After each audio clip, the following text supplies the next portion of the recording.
Taoiseach Leo Varadkar has pledged to raise the Catalan crisis with Spanish Prime Minister Mariano R when the opportunity is appropriate.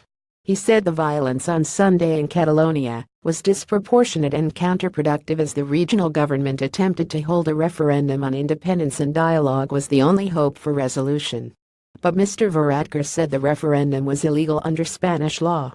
He pointed out to Sinn Féin leader Gerry Adams that the Scottish independence referendum in 2014 was legal under British law. He added that a previous referendum on independence for Quebec had been carried out legally under Canadian law. Mr. Adams had called on Mr. Varadkar to pick up the phone and call on Mr. Rajoy to begin talks with Catalan leaders. The Sinn Féin leader highlighted Ireland's connections with Catalonia and said that in 1920, Catalan independence activists sent a letter to London in protest at the death of hunger striker Terence McSwiney, then Lord Mayor of Cork. Mr. Adams condemned Sunday's violence as government forces attempted to prevent the referendum taking place, and said Spain saying it was an internal matter, but he said that was the pretext the British government used about Northern Ireland for years. Noting the close links between the ruling party in Spain and Fine Gael, sister parties in the EP political grouping in the EU. And he asked the Taoiseach, will you pick up the phone to Mr. Rajoy and tell him to begin dialogue? Mr. Varadkar agreed that dialogue was required, and neither violence nor unilateralism is required.